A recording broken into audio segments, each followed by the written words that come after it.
Irmãos e irmãs, vamos a mais um momento da nossa liturgia da palavra. Momento de fé, de introspecção, que eu transmito sempre nos meus endereços telemáticos. @Paulo Roberto Maciel, Maciel 7919. Se você for ao campo de busca do Google e digitar Paulo Roberto Maciel, Maciel já chega ao meu Facebook, ao blog, ao Instagram e YouTube, onde tem mais de 10 mil vídeos para você pesquisar com responsabilidade. Liturgia referente ao dia 16 de setembro de 2024, segunda-feira, dia de São Cornélio, Papa, e São Cipriano, Bispo, mártires, dentro da 24ª semana do Tempo Comum, no ano B, onde a cor é vermelha neste dia. Estou aqui simbolizando, porque são dois mártires, por isso a cor é vermelha. No rito temos o prefácio comum, ou dos pastores, e o ofício da memória. Eu faço essa pesquisa para auxiliar os presidentes de celebrações da palavra e eucarística, para que tenham subsídios. Eu pesquiso em sites fidedignos, como o novaalianca.com.br e o revista.arautos.org. Vamos então aos ritos. Neste dia o prefácio é o comum ou dos pastores, em com o ofício da memória. Antífona da entrada. Alegram-se nos céus os santos, que seguiram os passos de Cristo. Por seu amor derramaram o próprio sangue, por isso com ele exultarão eternamente. Oração da coleta, rezemos. Ó Deus, em São Cornélio e São Cipriano, destes ao vosso povo pastores dedicados e mártires invencíveis, concedei que por sua intercessão, fortalecidos na fé e na perseverança, trabalhemos incansavelmente pela unidade da Igreja. Por nosso Senhor Jesus Cristo, vosso Filho, que é Deus e convosco vive e reina na unidade do Espírito Santo, por todos os séculos dos séculos, assim seja. Primeira leitura, leitura da primeira epístola de São Paulo aos Coríntios, capítulo 11, versículos do 17 ao 26 e o 33. Irmãos, no que tenho a dizer-vos, eu não vos louvo, pois vossas reuniões não têm sido para o vosso bem, mas para o mal. Com efeito, e em primeiro lugar, ouço dizer que, quando vos reunis em assembleia, têm surgido divisões entre vós, e em parte acredito. Na verdade, convém que haja até cisões entre vós, para que também se tornem bem conhecidos aqueles dentre vós que resistem à prova. De fato, não é para comer a ceia do Senhor que vos reunis em comum, pois cada um se apresenta a comer a sua própria ceia, e enquanto um passa fome, o outro se embriaga. Não tendes casas onde comer e beber?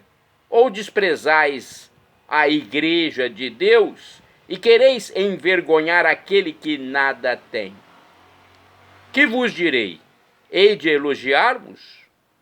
Neste ponto, não posso elogiar-vos. O que eu recebi do Senhor, foi isso que eu vos transmiti. Na noite em que foi entregue, o Senhor Jesus tomou o pão, e depois de dar graças, partiu-o e disse: Isto é o meu corpo que é dado por vós. Fazei-o em memória de mim. Do mesmo modo, depois da ceia, tomou também o cálice e disse: Este cálice é a nova aliança em meu sangue. Todas as vezes que dele beberdes, fazei isto em minha memória.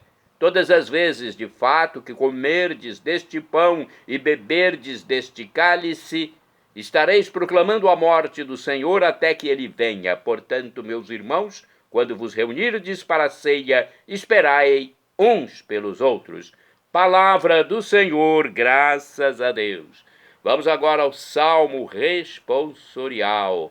É o Salmo 39 na Bíblia Vulgata e o 40 na Bíblia Hebraica de Jerusalém. Existe essa diferença de numeração. A Vulgata é um número menor.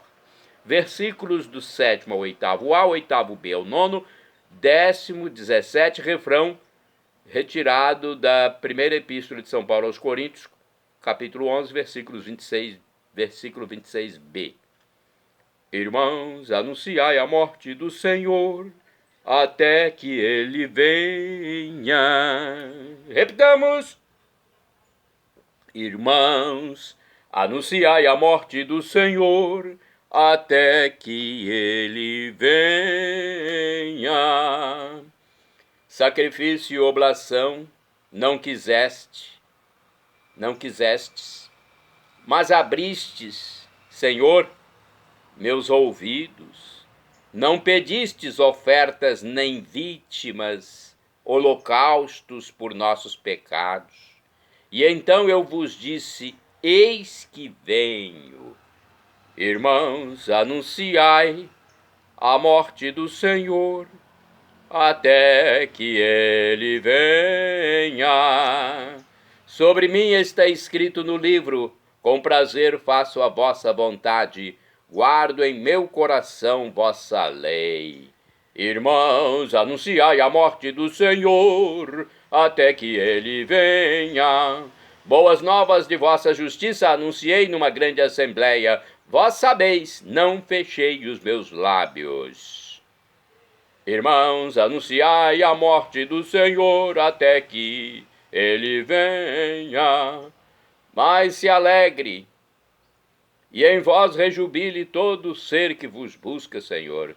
Digam sempre, é grande o Senhor, os que buscam em vós seu auxílio. Irmãos, anunciai a morte do Senhor, até que ele venha. Repitamos, irmãos, anunciai a morte do Senhor, até que ele venha. Agora vamos aclamar o Santo Evangelho e depois proclamá-lo. A aclamação é com João capítulo 3, versículo 16, e a proclamação com Lucas capítulo 7, versículos do 1º ao 10º. Aleluia, aleluia, aleluia, aleluia, aleluia, aleluia, aleluia, aleluia, aleluia, aleluia. Deus o mundo tanto amou, que lhe deu seu próprio Filho, para que todo que nele crer encontre a vida eterna. Aleluia, aleluia, aleluia, aleluia, aleluia, aleluia, aleluia, aleluia, aleluia, aleluia. Senhor esteja convosco, Ele está no meio de nós. Proclamação do Evangelho de Jesus Cristo, segundo São Lucas. Glória a vós, Senhor. Pelo sinal da Santa Cruz, livra-nos Deus nosso Senhor dos nossos inimigos. Naquele tempo, quando acabou de falar ao povo que o escutava, Jesus entrou em Cafarnaum. Havia lá um oficial romano que tinha um empregado a quem estimava muito e que estava doente à beira da morte.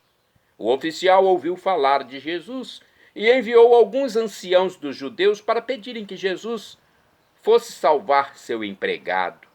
Chegando onde Jesus estava, pediram-lhe com insistência: o oficial merece que lhe faças este favor, porque ele estima o nosso povo, ele até nos construiu uma sinagoga.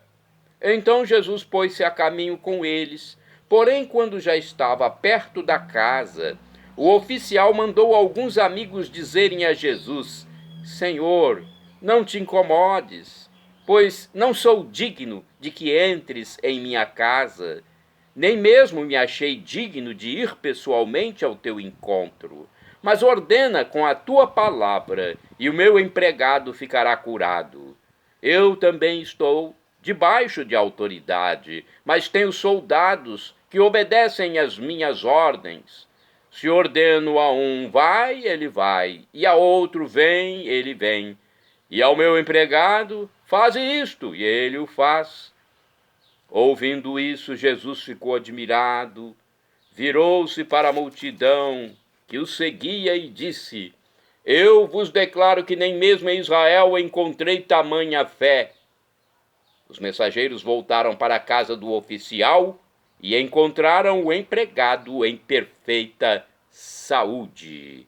Palavra da salvação, glória a vós, Senhor. Vamos à reflexão.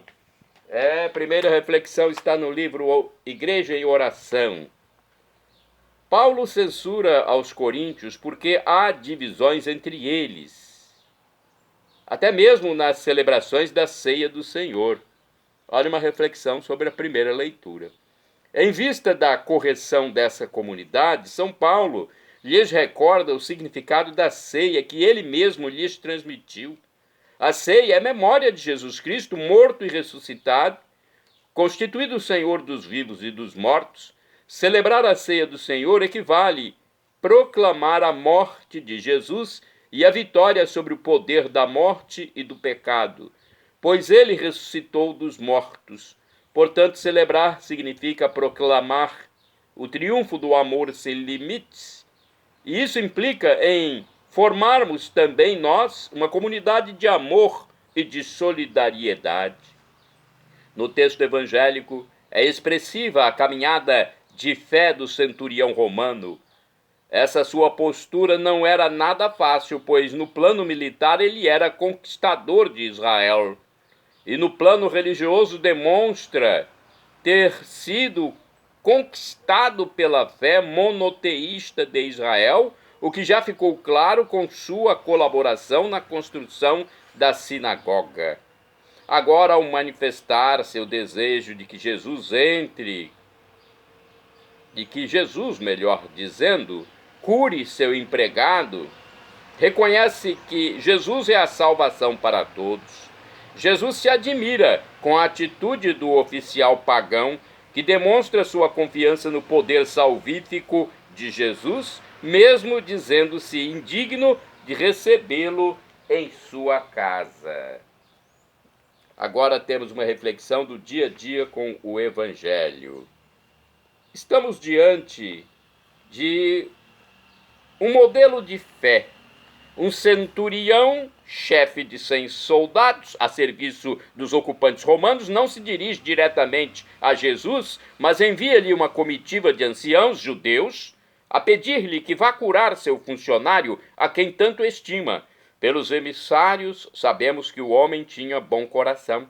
Jesus parte com eles, mas cheio de humildade e confiança, o militar envia alguns amigos com este recado para Jesus: diga apenas uma palavra e meu servo ficará curado. Assim acontece, de modo que os emissários, ao voltar para casa, encontram o servo curado, e Jesus, tomado de profunda admiração, engrandece a fé que o pagão demonstrou.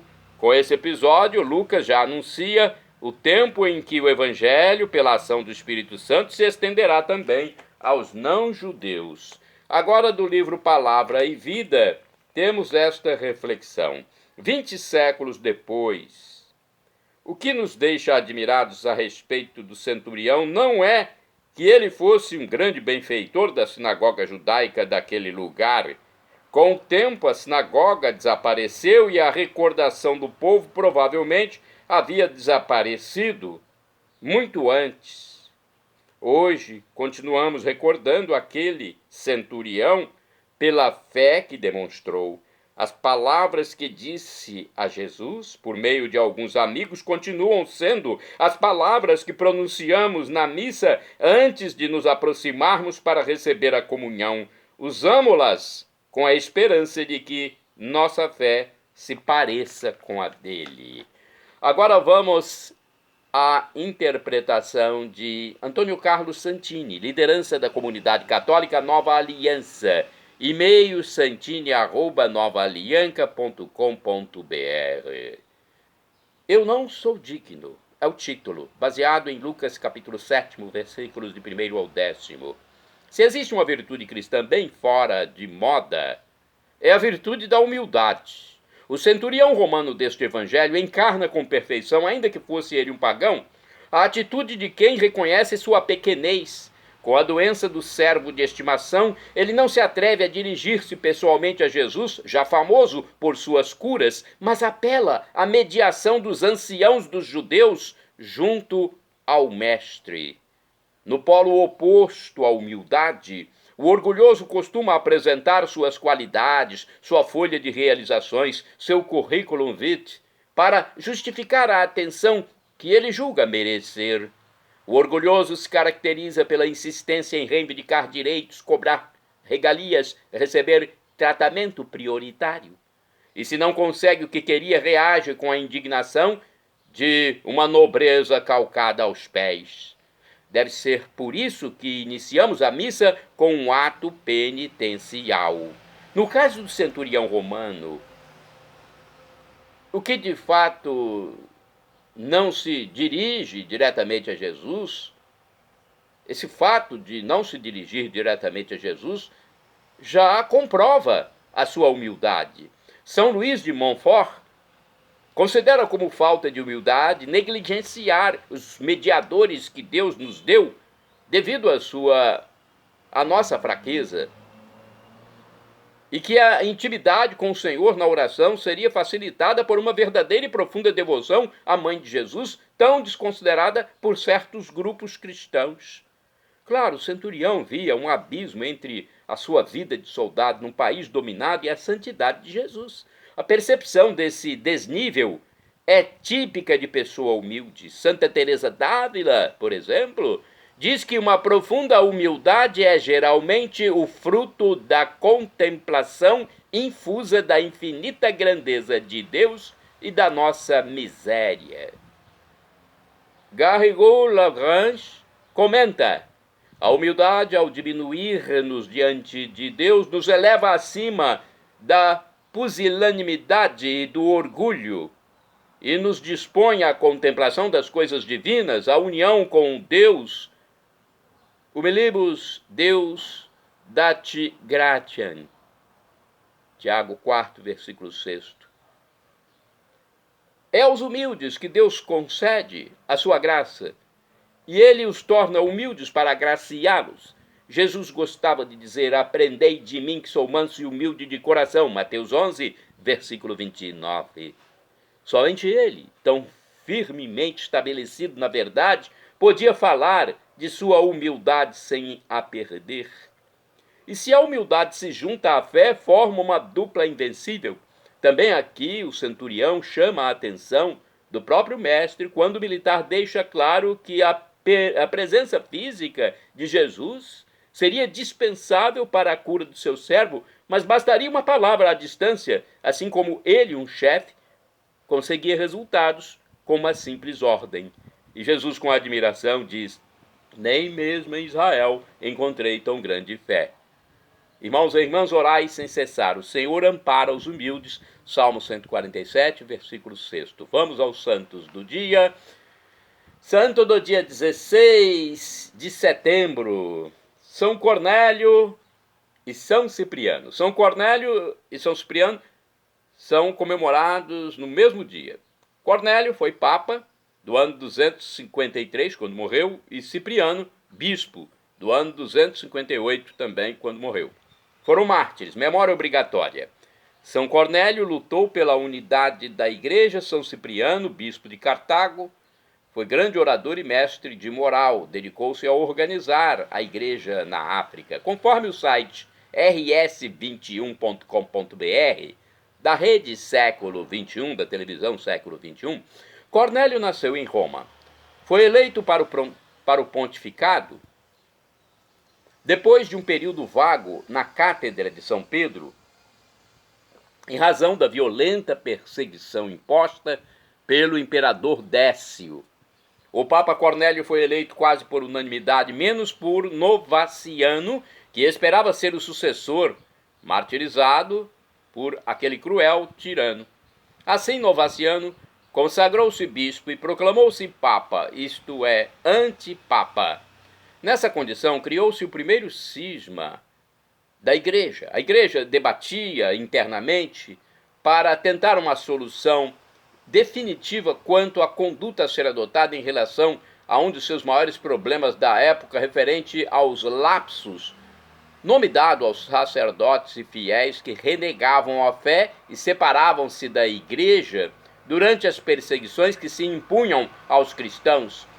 De acordo com os partidários de Novaciano, Cornélio teria adotado um discurso e uma postura muito indulgente, boa e compreensiva para com os desertores da fé católica. Atitudes que lhe valeram grandes atribulações e incompreensões. Mas a toda essa oposição contou sempre com o apoio incondicional e fiel do bispo Cipriano de Cartago, Argélia, norte da África. Entretanto, o imperador Décio morreu em combate, sendo sucedido por Galo, que voltou com as perseguições. Assim, o Papa Cornélio acabou preso e exilado para um lugar que hoje se chama Civitavecchia, em Roma. No exílio, o Papa Cornélio passou os últimos dias de sua vida. Onde encontrava um pouco de alegria era nas cartas que recebia do bispo Cipriano, seu admirador e amigo de fé, muito preocupado em mandar-lhe algumas palavras de consolo. Morreu em junho de 253, sendo sentenciado ao martírio por ordem daquele imperador por não aceitar prestar culto aos deuses pagãos. Foi sepultado no cemitério de São Calixto. A festa litúrgica do Santo Papa Cornélio foi colocada no calendário da Igreja no dia 16 de setembro. São Cornélio e São Cipriano, rogai por nós. Santa do dia 16 de setembro, Santa Eufêmia, virgem e mártir, faleceu em 303, mais ou menos. Suportou cruéis suplícios até a morte, na Calcedônia, atual Turquia. Santo do dia 16 de setembro, São Niniano de Galloway, bispo, do ano 432, de origem britânica, levou o povo dos Pictos, no sul da Escócia, a abraçar a fé, tornando-se o primeiro bispo de Galloway. São Niniano de Galloway, rogai por nós. Santa do dia 16 de setembro, Santa Ludmila, mártir, faleceu em 921. Duquesa da Boêmia, batizada por São Metódio, dedicou-se às obras de caridade, edificação de igrejas e propagação da fé. Quando se encarregou da educação de seu neto, São Venceslau, Ludmila foi assassinada por ordem de sua nora. Vamos a mais informações. Conforme o Facebook Aparições de Jesus Amoroso Sorocaba, em 873, o Duque Borívar da Boêmia, atual República Tcheca, casou-se com Ludmila, princesa piedosa de quem teve 3 filhos e 3 filhas. Ajudada pelo presbítero, ou seja, padre, Paulo, capelão da corte, Ludmila também aceitou a fé cristã e recebeu os sacramentos no ano 874. Borívar construiu o Castelo de Praga, onde erigiu a primeira igreja católica da Boêmia, dedicada a São Clemente. Após a morte de seu marido em 894, Ludmila distribuiu boa parte de seus bens aos pobres e viveu piedosamente. Vratislau, o filho mais velho, continuou o trabalho apostólico de Borívar com grande empenho. Embora sua esposa Draomira simulasse sua conversão, a duquesa Ludmila percebeu a falsidade da nora. Por isso, ao nascer-lhe os filhos Venceslau e Boleslau, pediu licença ao seu filho para educar os 2 netos. Mas Draomira conservou consigo Boleslau. No Palácio de Praga, Venceslau recebeu sólida formação religiosa e cultural e tinha apenas 13 anos quando seu pai, Vratislau, morreu na batalha contra os húngaros. O duque deixou o trono para sua mãe, Ludmila, mas a nora Draomira, à custa de subornos, assumiu o governo. Draomira, mãe dos príncipes, ficou regente do estado, enquanto o príncipe Venceslau não tivesse 18 anos. Sem um marido para contê-la, Draomira manifestou ódio contra a religião, fechando igrejas, proibindo o culto e a evangelização. Nas escolas proibiu de se falar de Deus com professores pagãos. Porém, Santa Ludmila vigiava. Foi preparando o povo para que Venceslau fosse coroado duque aos 18 anos. Nessa ocasião, a princesa Ludmila conseguiu total adesão para Venceslau, cujas virtudes constituíam a honra e o orgulho da Boêmia. Venceslau, ao assumir o trono e o poder, exilou sua mãe Draumira e o irmão Boleslau numa província afastada e começou a restabelecer a ordem tumultuada pelos 5 anos da louca Draumira. Suas virtudes vinham da Sagrada Eucaristia e da Virgem Maria, em cuja honra fez voto de castidade perpétua. Draumira, convencida de que sua sogra Santa Ludmila era a grande orientadora do neto Venceslau, mandou então assassiná-la, crime executado enquanto ela rezava em seu oratório na noite de 15 de setembro de 920. Colocado o túmulo da rainha mártir numa esplanada próximo de seu castelo em Tetim, o culto a Santa Ludmila foi logo se espalhando. No seu túmulo, muitos milagres ocorreram e exalava um perfume que se expandia à noite e via-se sobre ele uma luz misteriosa. Em 1142, o clero de Praga pediu o reconhecimento do culto. O reconhecimento foi dado entre 1143 e 1144, durante a visita à Praga do legado pontifício Guido de Castello. Santa Ludmila passou a ser celebrada dia 16 de setembro. Ela foi reconhecida como mártir da fé. Nos séculos seguintes, foi proclamada Mãe da Boêmia, desenvolvendo-se mais e mais a devoção, ainda hoje muito florescente. Santa do dia 16 de setembro, Santa Edith Virgem, faleceu em 984. Foi educada no mosteiro de Wilmington, na Inglaterra, onde decidiu abraçar a vida religiosa. Destacou-se por sua humildade e abnegação, chegando a recusar várias vezes o cargo de abadesa. Santo do dia 16 de setembro, São Vital, abade. Faleceu em 1122, renunciou aos encargos terrenos e fundou um mosteiro em Savigny, França, onde reuniu numerosos discípulos. Santo do dia 16 de setembro, São Martinho de Finoiosa, bispo e abade. A pronúncia eu não sei corretamente, Martinho de Finojosa seria. Faleceu em 1213, foi abade do mosteiro cisterciense de Santa Maria de Huerta, na Espanha. Foi ordenado bispo de Sigüenza, onde se esforçou em reformar o clero. São Martinho de Finojosa, rogai por nós. Santo do dia 16 de setembro, São João Macias, religioso, faleceu em 1645, irmão leigo no convento dominicano de Lima, no Peru.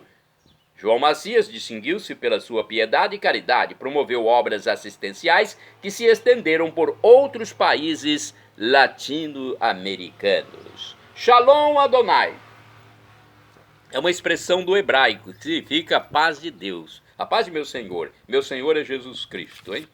El Shaddai, também do hebraico, significa Deus onipotente, Deus todo-poderoso, Ele proverá aquilo que você deseja se for para o seu bem. O professor e escritor de mais de 100 livros da Igreja Católica, Felipe Rinaldo Queiroz de Aquino, em seu canal no YouTube, onde responde às nossas dúvidas, diz que Deus pode nos dar uma dessas 3 respostas quando solicitamos algo: sim, não ou espere. Qualquer resposta é a melhor para nós, até mesmo não. Na Terra, nosso Pai físico também não nos dá um não de vez em quando. Eu recebi muitos nãos do Pai terreno, né? Então é o melhor, o Pai sabe o que é melhor para o Filho. E agora eu clamo Maranatá, como dizemos nós católicos, do aramaico, dialeto de Jesus, ou Maranata, como dizem nossos irmãos separados, os nossos queridos protestantes ou evangélicos. Não importa a pronúncia, o significado é o mesmo. Vinde, Senhor Jesus, um dia Ele voltará. Será o juízo final. Teremos corpos transfigurados. Ou seja, aqueles que aderirem a Jesus, aqueles que aceitarem Jesus como Deus. Deus que se encarnou, que se humanou para morrer na cruz por nós, ressuscitar no 3º dia, vencendo a morte, e ascender ao céu, onde está à direita do divino Pai Celeste como nosso sumo sacerdote eterno. Creia em Jesus como Deus, seja batizado e arrependa-se dos seus pecados e nos encontraremos na vida eterna quando Jesus voltar. Teremos corpos semelhantes ao de Jesus ressuscitado, ao dos anjos de Deus, corpos com novas propriedades. Podemos estar em qualquer lugar, né? Corpos espirituais. Jesus, lembram? Estava num local, depois estava em outro, desaparecia da frente dos discípulos, mudava a aparência, podia beber, comer ou não beber, não importa. Então, este será o nosso corpo. É difícil de entendermos agora. São Paulo diz que é inefável, é inexprimível essa situação. Mas ele acrescenta: a tribulação de agora que você sofre, que eu sofro, nem se compara com a glória futura que será revelada em nós.